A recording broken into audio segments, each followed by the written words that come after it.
The call came at 11:47 on a Tuesday night. Kellen Price was sitting at the kitchen table under the one lamp that still worked, threading a needle through the frayed collar of his daughter's school uniform. The apartment was quiet except for the hum of the refrigerator and the distant sound of rain hitting the fire escape. Amara had been asleep for 2 hours. He had another shift at the warehouse in the morning. When the phone buzzed against the table, the screen read, "St. Bridget Hospital, Newark." He answered. "Mr. Price." The voice was clipped, urgent, a doctor who had made too many calls like this one. "This is Dr. Maria Vale. I need you to come to St. Bridget immediately. We have a patient in the ICU, Celeste Arden. She was in a serious accident tonight. Before she lost consciousness, she asked for you by name, repeatedly." A pause. "You are the only person she asked for." Kellen set the needle down. Celeste Arden, the woman who had signed his termination papers 3 years ago. The woman who had taken his career, his reputation, and nearly his ability to keep a roof over his daughter's head. He reached for his jacket. "Send me the address," he said. If you're new here, this channel tells stories about ordinary people who choose dignity over bitterness, even when they have every reason not to. If that's the kind of story you want more of, consider subscribing. It means a lot. Now let's get back to Kellen. Kellen Price had not always lived in a 2-bedroom apartment on the 3rd floor of a building where the elevator had been broken for 8 months. There had been a time not so long ago that he had forgotten it, but long enough that it felt like someone else's life, when he had a salary that covered more than the basics, a job that meant something, and a name that carried weight in the world of commercial construction and safety compliance. He had been the head of safety verification at Arden Crest Holdings, one of the fastest-growing private development firms on the East Coast. His job was to make sure that what got built was what had been promised, that the steel was the right grade, the electrical systems were properly rated, the concrete met code, that the people who would eventually live in those buildings or be treated in those hospitals would not pay for someone else's cost-cutting with their lives. He had been good at that job. He had been the kind of good that made people uncomfortable because it meant he could not be persuaded to sign off on something he had not verified himself, and he could not be hurried past a discrepancy because a deadline was pressing or a budget was tight. He had walked off sites. He had refused to initial documents. He had sent reports back to project managers with items circled in red and the words "not acceptable" written in the margin. And he had done this without apology and without cruelty. In the world of commercial construction, that kind of person was either valued or resented, depending entirely on whether the people above them were honest. Now he drove a 7-year-old Honda with a cracked dashboard, worked rotating shifts at a logistics warehouse in Elizabeth, and spent his evenings helping his daughter with homework and repairing whatever in the apartment had broken that week. The work at the warehouse was physical and repetitive, and left him tired in a way that was at least clean, a tiredness of the body rather than the spirit. He did not complain about it. He had learned in the years since leaving Arden Crest that there was a particular dignity in work that asked nothing of your integrity, even if it asked a great deal of your back. Amara was 9 years old and sharp in the way that children of careful parents tend to be observant, deliberate, slow to trust and slow to let go. She had her mother's eyes and her father's stubbornness. Her mother, Diane, had died of an aggressive cervical cancer when Amara was 4. Kellen had not remarried, had not tried to. He had put everything that remained of him into the work of raising her, right, not perfectly, not without mistakes, but with his full attention and without shortcuts. He taught her things in small moments the way his own father had taught him. While they cooked dinner together, while they walked to the bus stop in the mornings, while he sat beside her at the kitchen table and checked her homework under the lamp that gave off the best light. He did not lecture. He did not post rules on the refrigerator or sit her down for formal conversations about values.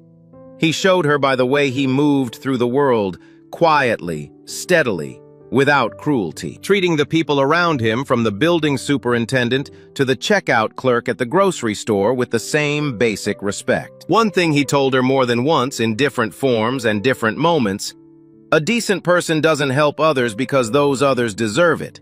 They help because they don't want to become someone who turns away.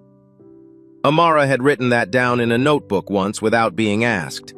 He had seen it and said nothing, but it had stayed with him for days. Celeste Arden was 35 years old and had inherited Arden Crest Holdings from her father at 29.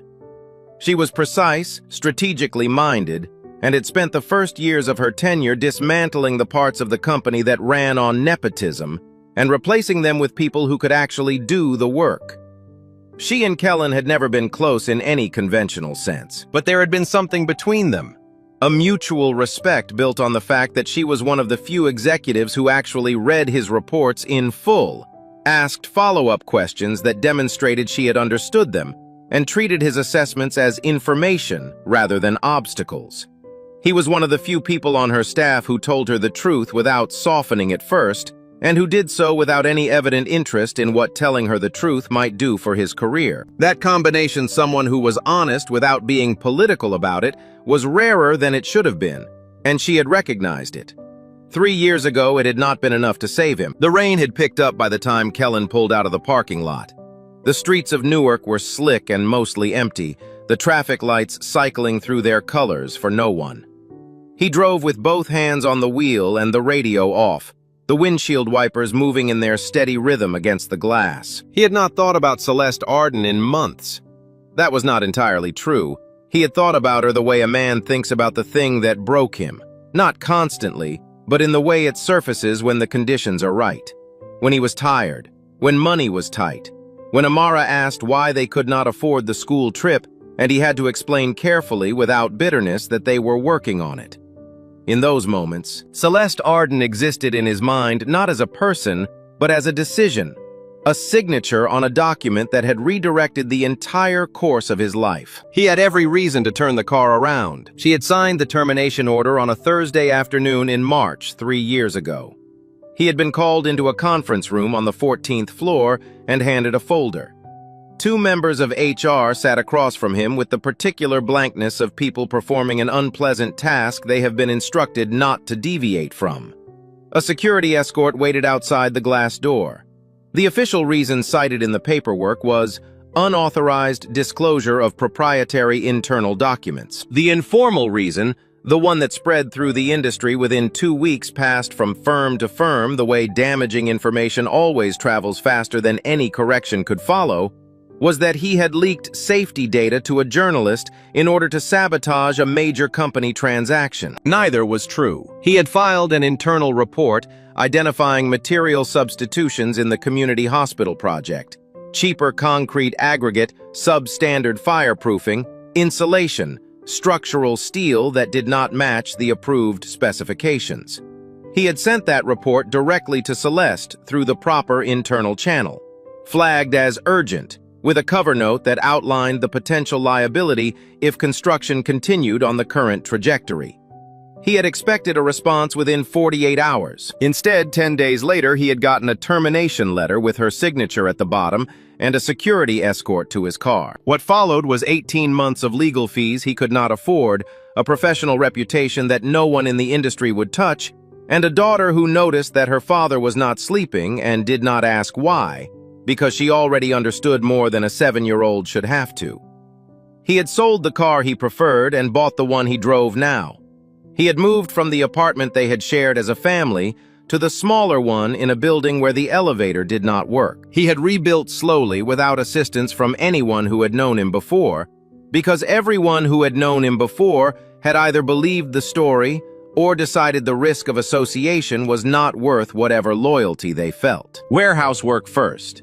Then a part-time compliance consulting role for a small nonprofit housing developer in Trenton, whose director had read his original report somehow and decided she did not care what the industry said about him.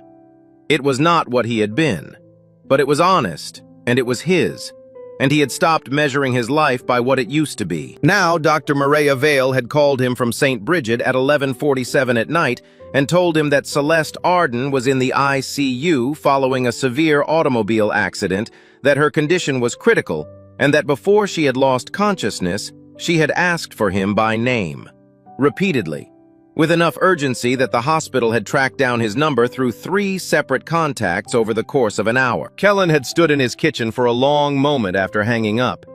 He had looked at the hallway that led to Amara's room. He had thought clearly and without flinching about everything he had a right to feel.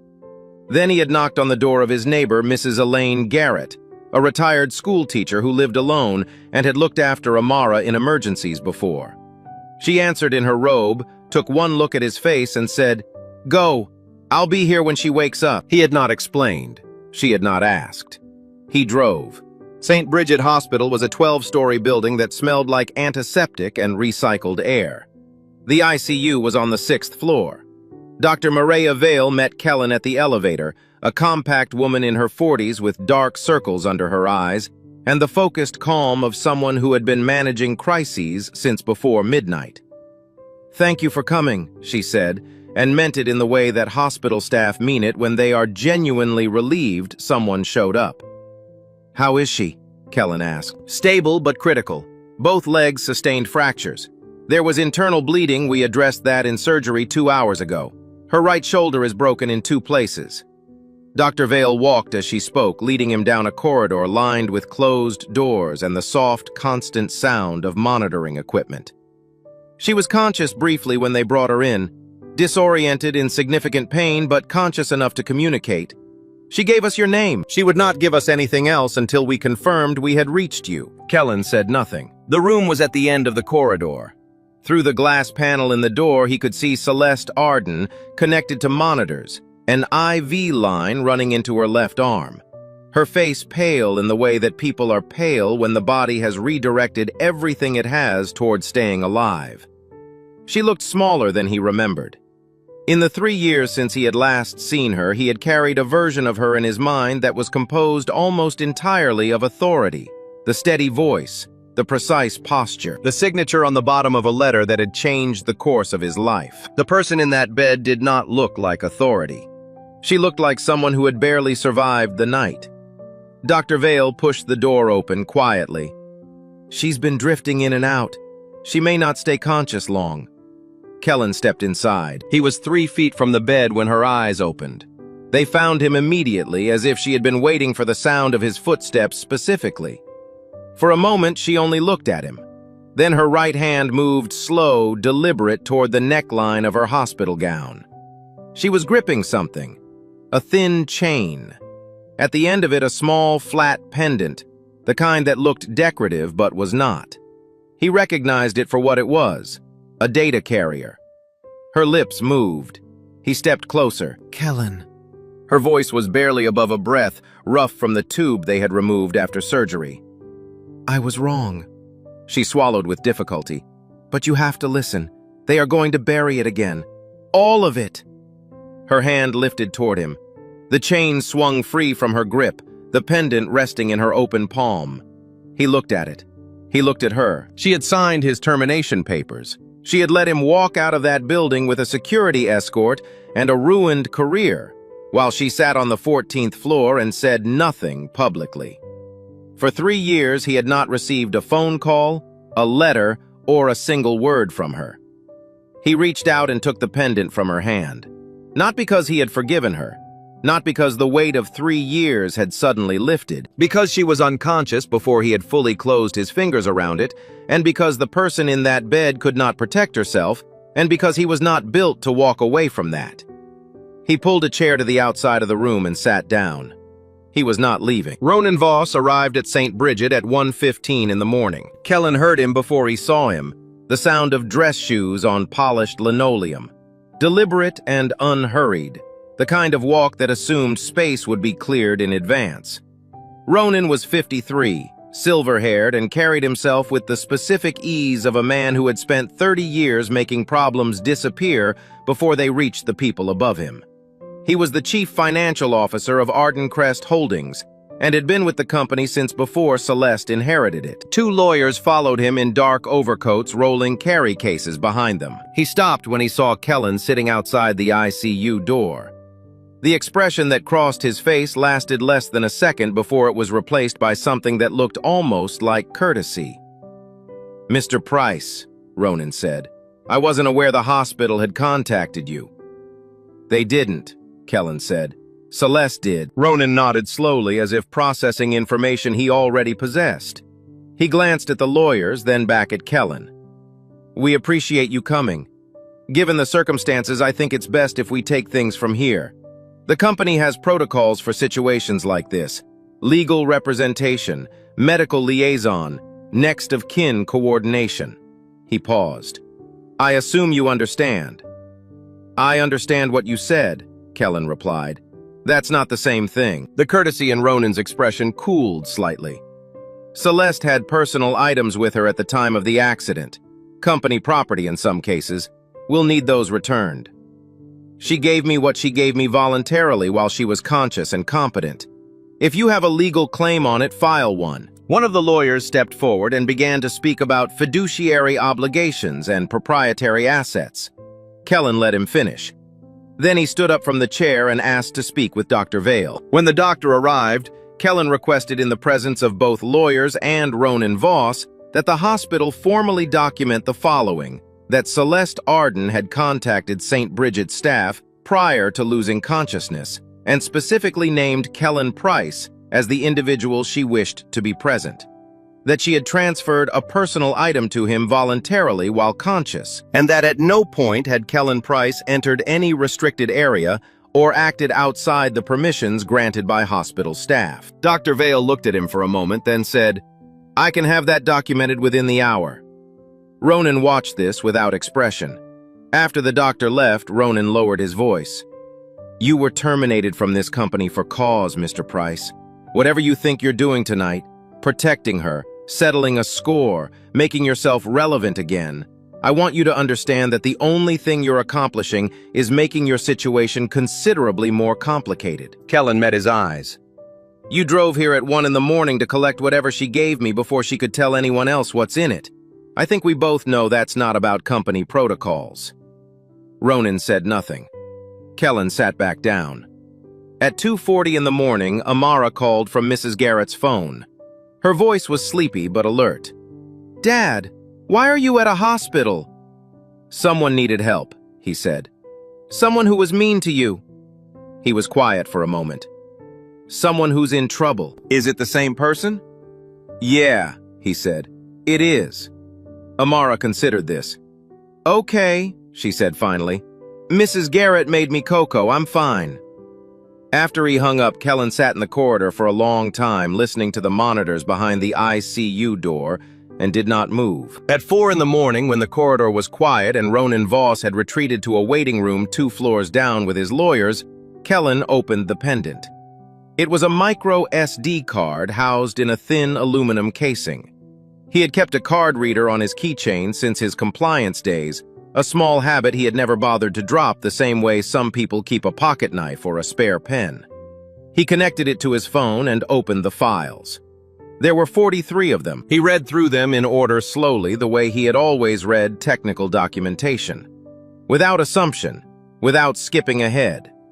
By the time the sky outside the corridor window had shifted from black to the deep gray that precedes dawn, he had read every file twice. He set the phone face down on his knee and sat very still. The report he had submitted to Celeste 3 years ago, the original unaltered version, was in the folder. Every page intact. Next to it was a forensic comparison between his original report and the version that had been submitted to the board as evidence of his alleged misconduct. Paragraphs had been rearranged. His name had been inserted into chains of communication he had never been part of. A series of emails purportedly from his account described conversations with a journalist that had never taken place. The fabrication was thorough. It had been assembled by someone with access to internal servers, document management systems, and legal review processes. Someone who knew exactly which pressure points would force Celeste's hand. There was a third folder: financial records. Arden Crest Holdings had awarded the community hospital construction contract to a subsidiary company, one that existed on paper but shared 3 board members with a private equity fund that Ronan Voss had an undisclosed stake in. The material substitutions Kellen had flagged in his original report had been implemented after his termination. Cost savings had been routed through the subsidiary and recorded as operational efficiency bonuses. The fourth folder was the one that required him to put the phone down entirely. It contained Celeste's internal investigation notes compiled over 2.5 years. Page after page of quietly gathered evidence, interview summaries, financial cross-references, server access logs. At the top of the first page in her handwriting was a single line. K. Price. Wrongful termination. Ronan. Confirm and correct. Underneath the notes was a calendar entry. A meeting scheduled for the morning after her accident marked confidential with a name he recognized. Marcus Webb, Senior Assistant District Attorney for Essex County. She had been on her way to hand everything over. Kellen understood now what he was holding. Not just his own vindication, though it was that. Not just a financial fraud case, though it was that too. What he was holding was documented proof that a network of people had used a community hospital project, one designed to serve low-income families in 3 Newark neighborhoods, as a mechanism to move money. The building was partially constructed. People were already counting on it. And if Ronan succeeded in pushing through the asset sale he was planning, every file on this card would be sealed inside a corporate acquisition and buried under layers of new ownership. Kellen put the pendant back into his pocket. He thought about the morning 3 years ago when he had walked out of the Arden Crest building with a box of his things and a security escort. He had been angry, controlled, but genuinely angry in the way that a person is angry when they have done nothing wrong and been punished for it anyway. He was not angry now. He was something quieter and more resolved than anger. He was clear. Celeste woke at 9:30 the following morning. Kellen was still in the corridor when Dr. Vale came to find him. He had not slept. He had bought coffee from the vending machine on the second floor at 6, drunk it without tasting it, and spent the remaining hours reviewing the files and making notes on the back of a paper bag he had found in his jacket pocket. By the time the morning shift nurses arrived and the corridor filled with the sounds of a hospital coming back to full operation, he had a clear picture of what needed to happen and in what order. She was propped at a slight incline when he entered the room, her color marginally better than it had been the night before, though the effort of being awake was visible in the tightness around her eyes and the careful way she held herself, as if sudden movement might cost her more than she had to spare. She looked at him the way a person looks at someone they were not certain would still be there. "You stayed," she said. "I stayed," he said. She looked at the ceiling for a moment, gathering herself. Then she said, "I owe you more than an apology. I know that. I've known it for a long time." Her voice was steadier than he expected, given everything. "I signed that termination order because Ronan told me the alternative was a shareholder crisis that would have cost 400 jobs and collapsed the community housing merger we'd spent 2 years building. He had documentation, emails, access logs, everything pointed at you." She paused. "I believed him because I didn't think he had a reason to lie. That was my failure. I should have gone to you directly. I should have verified every piece of it myself before I signed anything." She stopped. The effort of that many consecutive sentences showed in her breathing. "There's nothing I can say that makes it the right decision," she finished. Kellen sat in the chair beside the bed. He did not rush to reassure her or move past what she had said. He let her words stand in the room for a moment before responding. "An apology doesn't erase the nights I sat at that kitchen table not knowing if I could make rent," he said. "It doesn't give me back what those 3 years cost me or my daughter, what it cost her growing up watching her father rebuild from nothing when he hadn't done anything wrong." He paused, and his voice remained even. "But I read everything on that card last night. I know what you've been doing since, and I know what's coming for you if we don't move fast." Her expression shifted, the guilt giving way to something more alert. "Ronan's here. He arrived last night with 2 lawyers. He wants the card. He also wants to convene an emergency board meeting to declare you unfit to lead and push through the hospital asset sale before anyone can stop it." Kellen leaned forward. "If that goes through, everything you've spent 2 years building disappears into a private acquisition, sealed, unreachable." Celeste closed her eyes briefly. "The meeting with Webb. I know about the meeting. We need to get ahead of it." He held up the pendant. "I'm keeping this, and I need you to tell me who on your board we can trust." She gave him 2 names without hesitation. Patricia Horn and Gerald Ashby, both independent directors who had asked uncomfortable questions about the hospital project finances at the last quarterly review. What followed was a day of careful, methodical work. Kellen contacted Sabine Holt, the community legal advocate who had helped him navigate his own wrongful termination 3 years prior, a woman who had believed him when very few people had.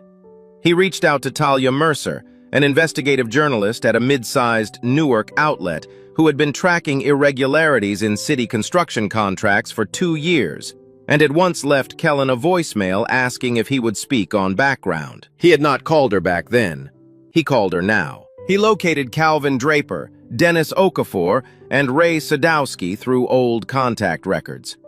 All three were former construction workers who had left the hospital project under the same pattern a complaint raised internally, a quiet escalation to legal, a severance package with a non-disclosure agreement attached. None had spoken publicly. All three, when Kellen explained what he had and what was happening, agreed to come in. None of it was fast.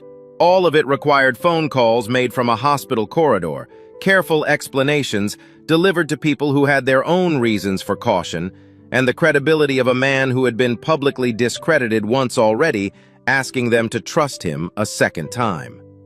He told each person exactly what he had, exactly what he needed, and exactly what the risk was, and he let them decide.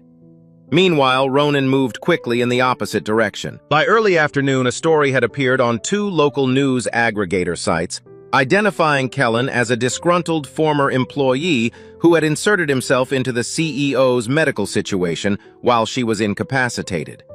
One article used the phrase, "manipulating a vulnerable executive." Neither named a source. When a reporter called his phone from the hospital lobby, Kellen went downstairs. He stood in the lobby in his jacket from the night before and said, "I'm not here to settle a personal score. I'm here because a woman in the ICU tried to protect the truth before someone ran her off the road, and because the families waiting on that community hospital deserve to know what has been done with their project." He went back upstairs. He found a nurse he did not recognize attempting to remove a personal bag from the hook behind Celeste's door. He stopped her, asked for her ID badge, and called Dr. Vale. The nurse was from a private medical staffing agency with billing connections to Arden Crest Holdings. Dr. Vale had her escorted from the floor. At 4 in the afternoon, a paralegal from the company's legal team arrived with documents requiring Celeste's signature, including a medical power of attorney and a pre-litigation release that would significantly complicate any future legal action against the company. Celeste was on post-surgical pain medication and a mild sedative. She was conscious, but her responses were slow. Kellen stood in the doorway and said quietly, "She won't be signing anything today. If you have documents that require her signature, return when she is no longer on sedative medication and has had the opportunity to review them with her personal legal counsel." The paralegal left. Celeste from the bed watched him sit back down. After a moment, she said, "I kept your file. After everything, after you were gone and the whole thing was supposed to be closed, I kept it in a private safe in my office. Your original report, your performance reviews, every commendation letter from project partners going back 4 years." She looked at her hands. "I told myself it was just documentation, but I knew what it really was." "It was evidence," Kellen said. "It was guilt," she said quietly. "And then it became a plan." He looked at her for a long moment. Outside the window, the afternoon light had gone flat and gray. Somewhere below them, Ronan Voss was on the phone with board members counting votes. "Rest," Kellen said. "Tomorrow is going to be harder than today." The board meeting was scheduled for Thursday morning at 9 o'clock at Arden Crest Holdings headquarters in downtown Newark. Ronan announced it through official company channels on Wednesday afternoon, a special session to assess executive leadership continuity in light of the CEO's medical incapacitation. The language was careful and procedurally correct. The intent was not. Kellen read the announcement on his phone while sitting in the hospital cafeteria, eating the first real meal he had managed in 36 hours. He finished eating, cleared his tray, and went back upstairs. Sabine called him at 3 in the afternoon. They filed a motion to have the data card classified as misappropriated corporate property. If it goes through before tomorrow morning, anything you present using that material could be challenged as inadmissible. Can they get the motion approved by 9 tomorrow? With the right connections, possibly. What do we need to block it? A whistleblower protection claim filed tonight before their motion lands. File it, he said. Talia Mercer called an hour later. Her investigation piece was ready, independently corroborated. She was prepared to publish simultaneously with the board meeting. I just need to know you're still going in tomorrow, she said. I'm going in, he said. At 6 in the evening, Kellen went home briefly to change clothes. Two individuals identifying themselves as representatives from the Division of Child Protection and Permanency were waiting outside his building. They handed him a written notice. A concern had been filed regarding the welfare of a minor in his household, citing irregular hours overnight care by a non-family member and the parent's involvement in an active legal dispute. Kellen read the notice twice, folded it, and put it in his jacket pocket. He went inside. Amara was at the kitchen table doing homework.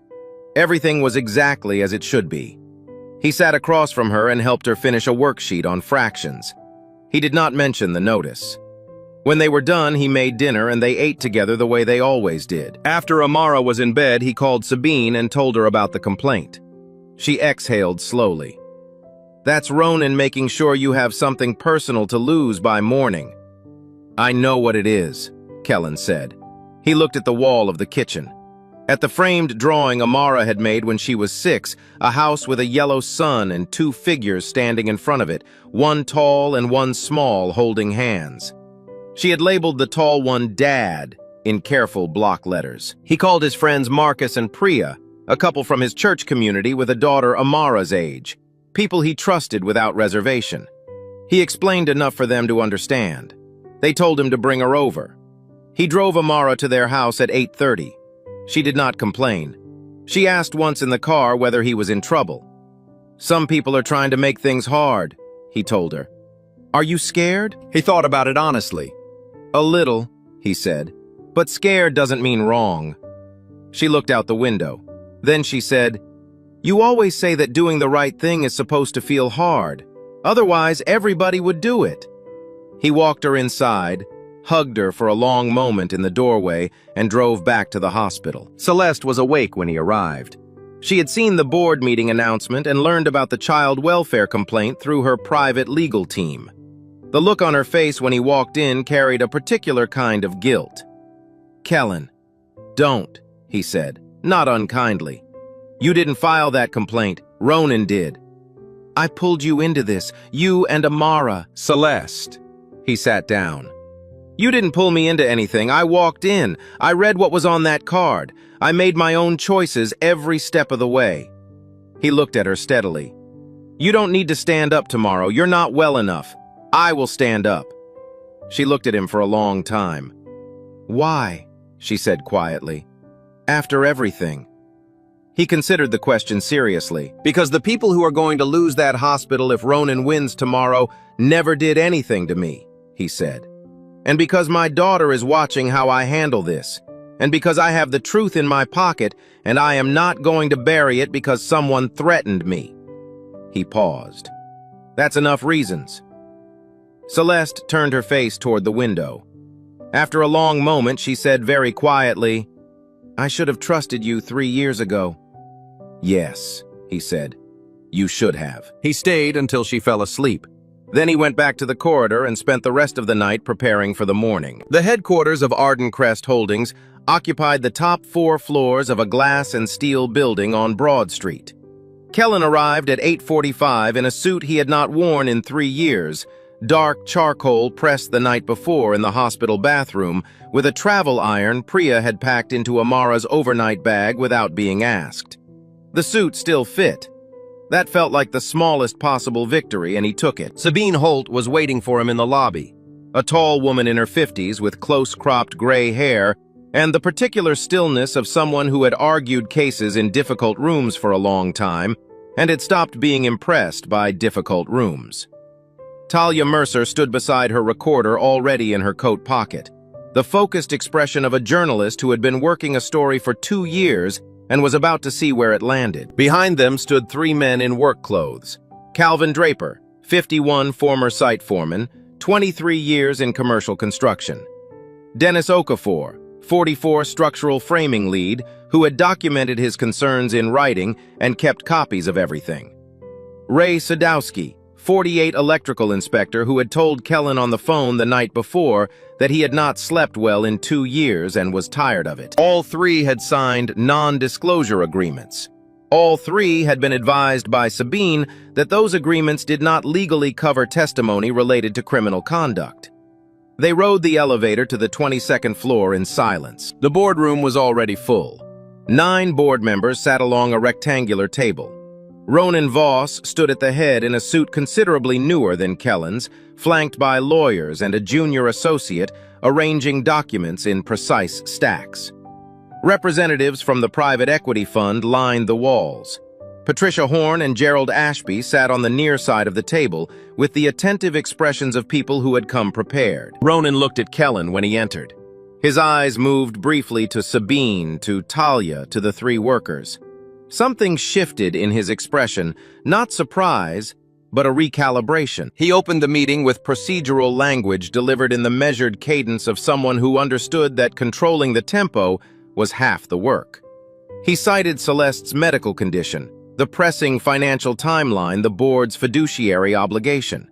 His tone was entirely reasonable, in the way that well-constructed arguments for unreasonable things often are.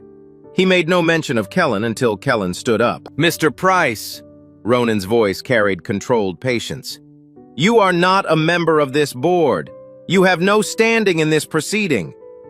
I'm here as a witness to criminal conduct that directly affects this proceeding," Kellen said, "and I have documentation." One of Ronan's lawyers was immediately on his feet. Sabine was already standing, citing the whistleblower protection filing, the hospital's written documentation of Celeste's voluntary transfer, and the legal framework under which evidence of ongoing criminal fraud could be introduced into any proceeding where that fraud was directly relevant. The argument ran for 20 minutes. It was not dramatic. It was precise and detailed.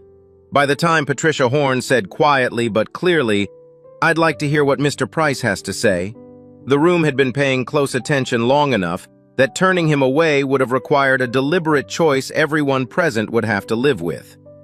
Gerald Ashby seconded. The procedural ground shifted.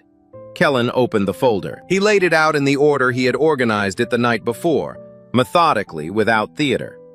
The original safety report complete and unaltered. The forensic comparison showing exactly how it had been modified. Paragraphs rearranged. His name inserted into communication chains he had never been part of. Dates adjusted by as little as 1 day to entirely reframe the sequence of events. The fabricated email chains. The financial records connecting the hospital subsidiary to Ronan's undisclosed equity stake. The documentation of material substitutions implemented after Kellen's removal. The records of severance payments made to all 3 workers standing behind him. He cited document numbers. He answered questions directly and without deflection. When Ronan's lawyers challenged the chain of custody on the financial records, Talia provided independent corroboration from 2 years of cross-referenced public contracting data. Then Calvin Draper stood up. He was not a man accustomed to boardrooms. He stood with his hands at his sides and said, "I was on that site for 14 months. I flagged the concrete aggregate issue in writing 3 separate times. I was told it was within acceptable variance. When I pushed it further, I got a call from a company attorney and a check for $60,000 and a paper saying I couldn't discuss anything related to that project. I signed it because I have 2 kids and a mortgage." He paused. "I'm talking now because those families have been waiting 4 years for a hospital that was paid for with public funds, and somebody has to say what happened to their money." Dennis Okafor confirmed the material substitutions from the structural side, citing specific load-bearing specifications that had been altered after the original inspection. Ray Sadowski described an electrical panel installation that had failed private inspection twice before a 3rd inspector, one he had not recognized and could not subsequently locate in any licensing database, signed off on it. The room was quiet in the way rooms go quiet when people are processing something they cannot dismiss. Ronan attempted to reframe characterizing the evidence as selectively assembled, the witnesses as financially motivated, the entire presentation as a coordinated campaign by a terminated employee with a personal grievance. His argument was structured, but two board members had stopped making eye contact with him, and one of the private equity representatives had stepped away from the wall and was speaking quietly into a phone. Then the screen at the end of the boardroom flickered on. No one had announced it. Celeste Arden appeared from her hospital bed, propped against the incline, still pale, still visibly in pain. But her eyes were clear, and her voice when she spoke carried into the room with the authority of someone who had not surrendered anything. "My name is Celeste Arden. I am the Chief Executive Officer of Arden Crest Holdings. I am medically unable to be present in person, but I am fully competent and I am exercising my rights as CEO and majority shareholder to participate in this proceeding." She looked directly into the camera. 3 years ago, I signed a termination order for Kellen Price based on fabricated evidence presented to me by members of this leadership team. I did not know it was fabricated at the time. I have spent the past 2.5 years verifying that it was and documenting who was responsible. She paused. I should have trusted the man who told me the truth. I did not. That failure belongs to me, and I am stating it on the record. She addressed the board directly. I am directing the board to suspend the asset sale proceedings immediately. I am requesting that all materials Mr. Price has presented today be transferred to the Essex County District Attorney's Office, and I am formally recommending the immediate suspension of Ronan Voss pending a full independent investigation. Ronan stood. For the first time, the composure cracked not dramatically but visibly in the way composure cracks when the structure underneath it has given way. His voice had an edge when he spoke, and the room noticed. This is procedurally irregular. She is not physically present. She is on medication. She has no capacity to... She has majority shareholder standing, Sabine said, which supersedes your procedural calendar regardless of her physical location. Gerald Ashby called for a vote on the immediate suspension of the asset sale. It passed 7-2. One of Ronan's lawyers leaned toward him and spoke quietly. Ronan sat down. He did not speak again for the remainder of the meeting. Outside the building, Talia's piece went live. By noon, the Essex County District Attorney's Office had confirmed they were opening a formal investigation. By 2, Ronan Voss had been suspended. By 4, 3 additional board members had submitted requests for independent audits going back 6 years. The private equity fund withdrew from the transaction entirely. Kellen stood outside on Broad Street in the cold air, the folder under his arm. Sabine shook his hand. Talia said she would need a follow-up interview when things settled. Calvin Draper clapped him once on the shoulder and said nothing, which was exactly the right thing. He called Marcus and Priya's house. Amara answered. "Is it over?" she asked. "The hard part," he said. "Did the truth win?"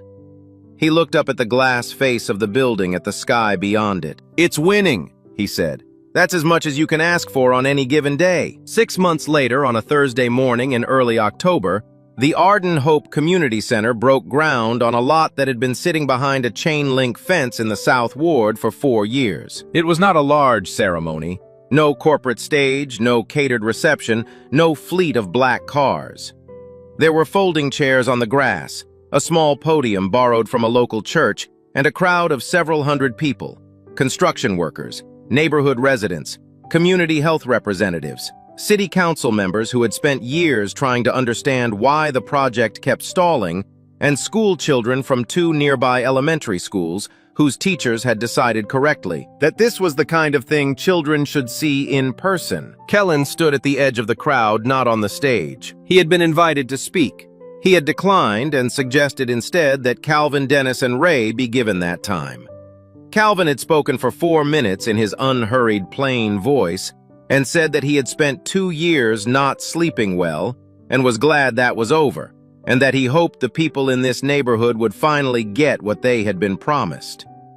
The crowd had listened the way people listen when they recognize the weight of something real. The project, reconstructed under independent oversight with a new contractor and a community advisory board with genuine authority, would include a full emergency department, 2 floors of outpatient services, a pediatric clinic open 5 days a week at no cost to families below the federal poverty line, and a worker health program for uninsured laborers.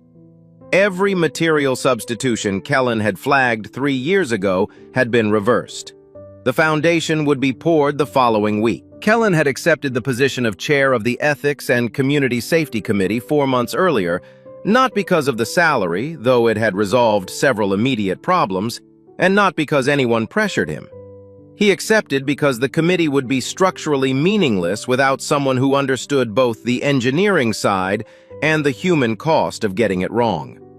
He had looked at the organizational chart and understood that if he stepped back, that understanding would not be replaced. He was not a hero in the story, he told himself. He was a person who had been given a job that needed doing with the specific knowledge to do it with competence. That was enough. Ronan Voss had been indicted on 4 counts of securities fraud, 2 counts of conspiracy, and 1 count of obstruction of justice. 2 board members had entered plea agreements. The private equity fund was under separate regulatory review. Celeste had returned to Arden Crest Holdings 8 weeks after the board meeting, still recovering, but present enough to begin restructuring what leadership was supposed to look like. She had not moved quickly or tried to rebuild everything at once. She had started with what she could verify was solid and worked outward from there. Her relationship with Kellen was not simple, and neither of them pretended otherwise. There was too much actual history between them for simplicity. What existed instead was something being built slowly from honesty outward, which, as Kellen had always believed, was the only foundation worth building on. She had come to his apartment on a Saturday afternoon 3 weeks after leaving the hospital, when Amara was home and the apartment smelled like the rice they had cooked for lunch. She sat at the kitchen table, the same table where he had been sewing a uniform collar the night the hospital called, and said to Amara directly, "Your father did something very difficult. He helped someone who had hurt him because he believed it was the right thing to do. I came to thank you for that." Amara considered this with the careful attention she gave to things that mattered. Then she said, "He always helps people. That's just what he does. I didn't really share him, he just went." Celeste had looked at Kellen across the table when Amara said that. He had looked back. Neither of them had filled the silence, and the silence had not needed filling. At the groundbreaking, when the ceremony ended and the crowd moved toward the refreshment tables along the fence line, Amara found him at the edge of the grass. She was wearing her good coat and the 2 braids she chose for occasions she considered important. She stood beside him and looked at the cleared lot. "Is this what you were trying to do?" she asked. The whole time, Kellen thought about the kitchen table and the needle and the phone at 11:47, about the corridor outside the ICU and the files on the pendant and the cold air outside the boardroom on Broad Street and everything in the spaces between. "I wasn't trying to do this specifically," he said. "I was just trying not to be the kind of person who drives away." Amara nodded slowly, the way she nodded when something confirmed what she had already understood. Across the lot, Calvin was talking to a group of parents, pointing at the cleared ground and explaining in his steady voice what was going to be built there and why it had taken this long and why it mattered. The parents were listening. The children were listening too. The first lights came on inside the site office trailer as the afternoon darkened toward evening. Around them, the crowd thinned gradually, people heading home to the neighborhood that had been waiting longer than it should have had to. Kellen stood with his daughter in the cooling air and watched the lot, and did not need it to be more than what it was. It was enough. There's something this story keeps coming back to the moment Kellen stood in that kitchen, jacket in hand, and chose to go. Not because Celeste deserved it, not because he had stopped hurting, but because he looked at who he wanted to be and drove. Most of us will never face a choice that dramatic. But most of us will face smaller versions of it, the moment when bitterness would be easier, when walking away would be justified, when the person who needs something from us is the last person we feel like helping. And in those moments, the question Kellen asked himself is worth borrowing. Not, do they deserve this, but who do I want to be when this is over? If this story gave you something to think about, we'd love for you to stick around. There are more stories like this one here about people who chose the harder, better thing, and what it cost them, and what it gave them. Subscribe if you haven't yet, and share this with someone who might need to hear it today. We'll see you in the next one.